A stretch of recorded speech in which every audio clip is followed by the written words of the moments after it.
दोस्तों आज की वीडियो में मैं बात करूंगी बहुत ही महत्वपूर्ण और एक कॉमन लीगल इशू के बारे में। वो क्या क्या बिना तलाक दूसरी शादी करना अपराध है, और अगर बिना तलाक दूसरी शादी कर ले तो क्या ऐसे करने पे उसको सजा मिलेगी। और साथ ही साथ क्या होता है ना कि कई बार पति या बिना तलाक के दूसरी शादी कर लेता है और साथ ही साथ उनके फैमिली वालों को भी पता रहता है, तो क्या ऐसी सिचुएशन में पत्नी है, सास ससुर या फैमिली मेंबर पे भी ऐसे में उस पर क्रिमिनल केसेस चलेगा।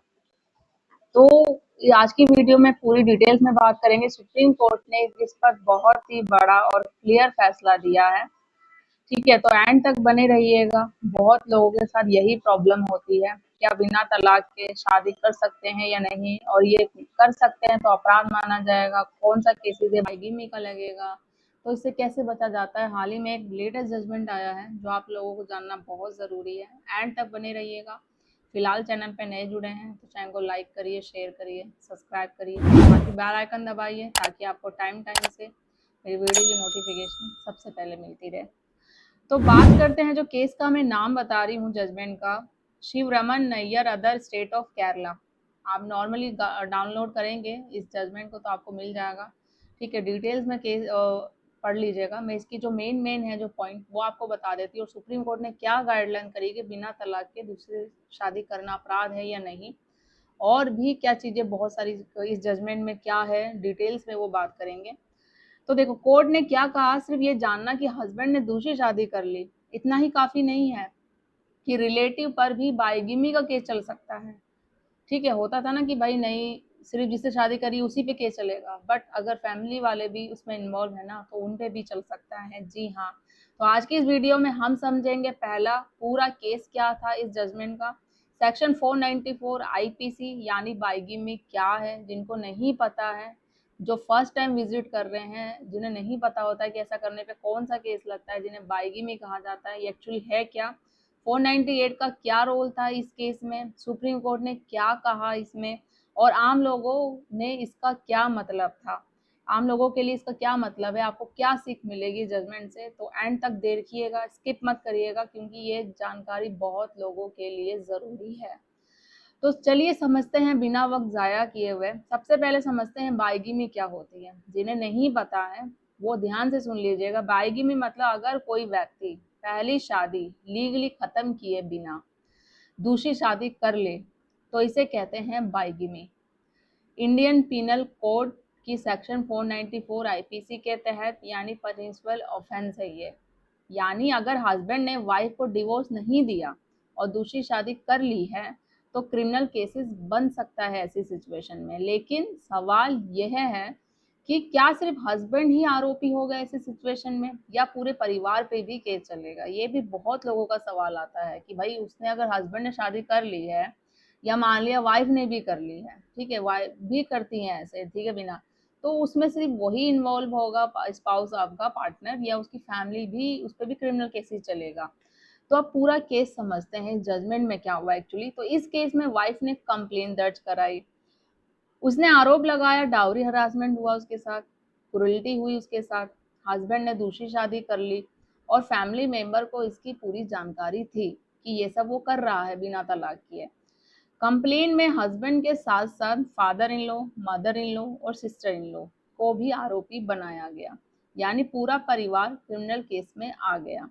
अब केस में सेक्शन कौन कौन से लगाए गए, इसमें 490A IPC cruelty bye husband और रिलेटिव, 494 आईपीसी बाइगिमी, और अन्य संबंधित और भी बहुत सारी धाराएं थी इसमें। अब मामला सुप्रीम कोर्ट पहुंचा। इसके बाद सुप्रीम कोर्ट ने क्या देगा कि कोर्ट ने कंप्लेन को ध्यान से पढ़ा, और कोर्ट ने क्या पाया कि वाइफ ने रिलेटिव के खिलाफ स्पेसिफाई एलिगेशन बहुत क्लियर तरीके से नहीं बताए हैं। मतलब यह नहीं बताया कि उसने, किसने दूसरी शादी अरेंज करी, किसने सेरेमनी करवाई, किसने एक्टिविटी सपोर्ट किया उस शादी में, और किसने क्रूरल्टी का कौन सा स्पेसिफाई एक्ट किया उसके खिलाफ। तो बस ब्रॉडली कहा, उन्हें पता था कि उसने दूसरी शादी कर ली, और यही सबसे बड़ा लीगल इशू बना इस केस में। सुप्रीम कोर्ट ने और क्या किया, सिर्फ नॉलेज होना क्रिमिनल लाइबिलिटी नहीं होती है कि घर वालों को पता है उसने बिना दहेज के सॉरी बिना तलाक की दूसरी शादी करी तो वो क्रिमिनल केसेस नहीं बनेगा। अगर father in law, mother in law या सिस्टर इन लॉ को दूसरी शादी की जानकारी थी तो सिर्फ इस आधार पर उन्हें बाइगिमी के ऑफेंस में आरोपी नहीं बनाया जा सकता है।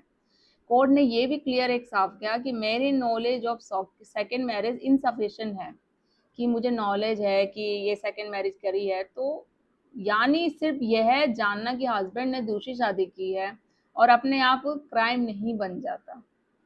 जब तक एक्टिविटी पार्टिसिपेट ना हो, डायरेक्ट इन्वॉल्वमेंट ना हो, मैरिज फैसिलिटी ना की गई हो, तब तक क्रिमिनल प्रोस्पेक्शन उचित नहीं है इसमें। यह बहुत बड़ा ऑब्जर्वेशन था जो कोर्ट ने किया है इस केस में। तो अब सवाल है 498 पर भी कोर्ट ने क्या बात करी जो उस पर लगाया गया था वाइफ ने पति पे और घर वालों पे। 498 आईपीसी में वाइफ क्रूरल्टी और हरासमेंट का आरोप लगाती है, लेकिन सुप्रीम कोर्ट ने क्या कहा, अगर रिलेटिव के खिलाफ सिर्फ वैग्यू और जनरल एलिगेशन हो तो केस नहीं चल सकता ऐसी सिचुएशन में। एग्जाम्पल के तौर पे समझिए, फॉर एग्जाम्पल सबने परेशान किया, आमतौर पे यही महिला बोलती है जो केसेस करती है, ससुराल वालों ने सपोर्ट नहीं किया, ऐसी वैग्यू बातें क्रिमिनल ट्रायल के लिए काफी नहीं होती है। तो कोर्ट ने क्या कहा, स्पेसिफाई एक जो आपके साथ एक्ट हुए हैं, जो चीजें हुई हैं वो बतानी होगी, जैसे कि किसने दहेज मांगा, किसने मारा, किसने थ्रेट आपको किया, ठीक है, और किसने हरासमेंट आपको की, तभी प्रोस्पेक्शन जस्टिफाई होगा। तो सारी डिटेल में होगी। अब सब सिंपल तरीके पे हाँ इन लोगों ने मेरे को मार दिया, दहेज मांगते थे, ये करते थे, तो इस तरीके से नहीं होगा, ठीक है, क्योंकि स्पेसिफाई आपको डिटेल्स में सारी चीजें बतानी पड़ेगी। तो अब फाइनल रिजल्ट क्या हुआ इस जजमेंट में कि सुप्रीम कोर्ट ने क्या कहा, हस्बैंड के खिलाफ केस अपने मेरिट पर जारी रह सकता है, लेकिन father in law, mother in law और सिस्टर इन लॉ के खिलाफ प्रोसीजिंग क्वैश कर दी गई, नाम उनका हटा दिया, यानी कि उसके खिलाफ क्रिमिनल ट्रायल खत्म बिल्कुल। क्यों? क्योंकि सिर्फ फैमिली मेंबर होना या दूसरी शादी की जानकारी होना ये काफी नहीं था इस केस में। अब इसका प्रैक्टिकल मीनिंग क्या है वो समझिए। आजकल कई मैट्रिमोनियल डिस्प्यूट में पूरे परिवार का एफआईआर में नाम डाल दिया जाता है। कई बार हस्बैंड के साथ साथ माता पिता, भाई बहन, रिश्तेदार और वो रिश्तेदार जो इंडिया में अवेलेबल नहीं होते उन लोगों तक का भी नाम डाल दिया जाता है, तो सभी आरोपी बना दिए जाते हैं। तो सुप्रीम कोर्ट ने इसमें क्या कहा है कि ऐसे ऑटोमेटिक में नहीं होता है, कोई आरोपी नहीं बन जाता है नाम डालने से। हर व्यक्ति की इंडिविजुअल रोल और रिस्पॉन्सिबिलिटी देखी जाएगी। हर जजमेंट मिसयूज रोकने के लिए बहुत, ये जो जजमेंट है ना, मिसयूज रोकने के लिए बहुत इंपॉर्टेंट है, आप लोगों के बहुत काम आएगा जो जिसके साथ सेम ऐसी सिचुएशन हो रही हो। तो ये जजमेंट आप डिटेल्स में पढ़ के अपने केस में फैक्ट के अनुसार इसको यूज कर सकते हैं। लेकिन इसका मतलब यह भी नहीं है कि दूसरी शादी लीगल हो गई है, आप बिना तलाक के दूसरी शादी कर लो, कोर्ट ने ये अलाउ कर दिया, तो ऐसा बिल्कुल नहीं है।